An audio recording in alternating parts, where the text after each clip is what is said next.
बर्तमान आम अच्छु कलाहांडी जिला केसिंगा ब्लॉक अंतर्गत बोरघाट ब्रिज उपरे आउ ये कांडेल ब्रिज उपरे आउ ये होछि नवनिर्मित ब्रिज बर्तमान काम संपूर्ण हैनी किंतु आपण देखि पारुथिबे जे ब्रिज रो दृश्य देखि पारुथिबे फाट सृष्टि हेलानी आउ ए विषय बारंबार आम जेई को मध्य अभियोग करथिलु किंतु कहले खाली माटी दीटा पकई दोछंती ता बदल रे किछु करू नाहंती। तो बर्तमान ए रास्ता मुख्य रास्ता ये होछि जोलको छक ठारू नरला पर्यंत संजोग करूछि ए रास्ता। तो आम पाखरे अछंती किछि ग्रामवासी अछंती सेमानकर प्रतिक्रिया नेबा कोन कहिबे सर कोन कहिबे सर ए रास्ता विषय काई एमती असंपूर्ण अवस्था रे पड़ि छै। मोर ना है त्रिपुरा नायक मो Kandel primary agriculture cooperative society president अच्छे मो कांडेल पंचायत गोटे प्रतिनिधि अच्छे आ मो विशेष अनुरोध कर आरडी डिपार्टमेंट को आरडी डिपार्टमेंट जो काम करी गार्डवालटा किसी ना 6 इंच रे उठे 6 इंच रु 8 इंच भितर उठे अधिक ऊंचाई उच्चा करी किसी ना रूलर रे फिलिंग करी टे प्रेसर कर करवा कथा बारंबार फाटी जाऊे थरे एबे रिपेयरिंग करथिले आउ थरे वर्षा बार आउ थरे फाट सृष्टि होती जेनटा कि जनसाधारण जीवा आसवा लगे विशेष असुविधा सृष्टि होती जेनटा कि बहुत असुविधा होचे जीवा आसवा करवा लगे। यहाँ कांडे केसिंगा और नरला ब्लॉक रो कनेक्शन रास्ता अच्छे से रास्ता के जीवा लगी बहुत असुविधा बर्तमान जेनता है गोटे रास्ता है से रास्ता देखापा लगे अनुरोध करुचे आमर कैमेरा भाई को से रास्ता भी फाट सृष्टि कलानी दुई साइड रे फाट सृष्टि कलानी टिके खाली बाट अच्छे जेनटा कि मोटरसाइकेल बा 4 चकिया बहुत कष्ट जीवा आसवा कर केन मुहूर्त जेकोसी घटना मत घटी जापे सेन लगी प्रशासनिक दायी है जेहेतु ये हूँ जोलकोट छक ठारू टूटिंग पर्यंत रास्ता अच्छी ए रास्ता रे रास्ता निर्माण काम होती किंतु समाप्त हो पारुनी पर्यंत से प्रशासनिक मुख्य दोष होउची जे रास्ता एते दिन है कंप्लीट हो सारानी डेट ऑफ कंप्लीशन सरी सारानी किंतु कंप्लीटा हो पारुनी यह हूँ प्रशासन दोष तेणुक यथाशीघ्र कामटा कंप्लीट करने अनुरोध करुच्ची। धन्यवाद। निहाती भाव में आम शुणुलु कि ग्रामवासी प्रतिक्रिया नौलु जे काम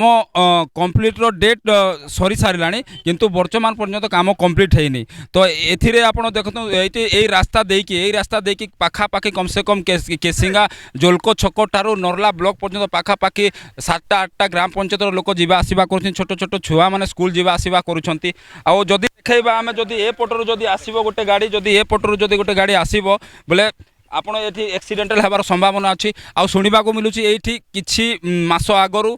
किसी लोकंर दुर्घटनाग्रस्त होई जगार तो वर्तमान पर्यंत प्रशासन या तो आरडी डिपार्टमेंट कहीं एमती अवहेला करुँच प्रश्नवाची सृष्टि पड़ुची। कारण देखूँ आप कैमरा पर्सन को कह देखेबे आप देखिपे ये हूँ से रास्ता देखूँ फाट सृष्टि हो गलानी चारिपटे जदि गोटे गाड़ी जदि आसब बोले एक्सीडेंटल होबार दुर्घटना होबार संभावना 100% अच्छी कहीं ये रास्ता देकी हजार हजार गाड़ी जीवा आसवा दिन को करुँची जदि कहबी मुझे पटरे भी देखेबी मु कैमरा पर्सन को देखेबे यही पटरे भी फाट सृष्टि होती कहीं गार्डवाल भी संपूर्ण करानी गार्डवालटा कम दि जाइए उच्चा है आ जहाँ बल माटी सब 2 दिन लगाण वर्षा पड़ी रही तो बर्तमान आमर आउ जड़े सार अच्छा ग्रामवासी अच्छा कांडेल प्रतिक्रिया नेबा कौन कहे सर कौन कहे सर रास्तार यहपरी अवस्था रही अवस्था तो बहुत अवहेला प्रशासन करुचे ठिकादार भी से ठिकादार काम चला कर दिगर छो चंपट तार भल नहीं मंद नहीं गाड़ीवाल जेनटा देला जे पूरा लेवल पते देवार कथा माटी नहीं दबार कथा पथर जदि नहीं है बोले पथर पेजिंग कर देवार कथा जेनटा दीचे काम चला कर दी चली जाए तो सरकार कोटी कोटी टंका रास्ता निर्माण पर खर्च करुले काम एवं वर्तमान पर्यंत भी असंपूर्ण अवस्था पड़ी रही तो मु देखेबी कैमरा पर्सन को देखेबी जे देखंतु आपनकर गार्डवाल देखंतु गार्डवाल कि भाव में दिखाई अधा पंतरी अवस्था छाड़ी दि जाइए अनकम्प्लीट भाव अच्छी किंतु काम संपूर्ण तारीख शेष हो सारी किंतु वर्तमान पर्यंत रास्ता ये पूरी अवस्था रही जदि मुझे देखेबी रास्ता मात्र 5 ରୁ 10 फुट खाली गाड़ी जीवा आसवा करुँची आउ गाड़ी जीवा आसवा करुँची आउ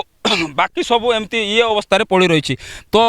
ये तुरंत आरडी डिपार्टमेंट को ग्रामवासी अनुरोध करुँच या संपूर्ण करने कारण यह विपद संकुल अवस्था पड़ी रही तो मुझे कैमरा पर्सन को पुणी देखेबी आउरी आग को देखेबी तो देखंतु कैमरा पर्सन को कहबी मु देखेबे जे रास्तार कि भली अवस्था रही नवनिर्मित काम संपूर्ण हेनी बिना संपूर्ण हेनी কিন্তু ଆପଣ ଦେଖିପାରୁଥିବେ ଯେ ଗାଡ଼ୱାଲର ଫାଟ ସୃଷ୍ଟି ହେଲାଣି। ଆପଣ ଦେଖିପାରୁଥିବେ ଦୃଶ୍ୟ, କ୍ୟାମେରା ପର୍ସନକୁ କହିବି ଦେଖେଇବେ, ଗାଡ଼ୱାଲରେ ଫାଟ ସୃଷ୍ଟି ହୋଇସାରିଲାଣି କିନ୍ତୁ ବର୍ତ୍ତମାନ ପର୍ଯ୍ୟନ୍ତ କାମ ସମ୍ପୂର୍ଣ୍ଣ ହେଇନି, ଅସମ୍ପୂର୍ଣ୍ଣ ଅବସ୍ଥାରେ ପଡ଼ି ରହିଛି, କାମ ସମ୍ପୂର୍ଣ୍ଣ ଦେଖେଇ ନାହାନ୍ତି। କିନ୍ତୁ ବର୍ତ୍ତମାନ ଗାଡ଼ୱାଲଟା ଆପଣ କିଭଳି ଭାବରେ ଗାଡ଼ୱାଲଟା ନିର୍ମାଣ ହେଇଛି ଆପଣ ଦେଖିପାରୁଥିବେ ଯେ ଗାଡ଼ୱାଲଟା ଫାଟ ସୃଷ୍ଟି ହୋଇସାରିଲାଣି। ତ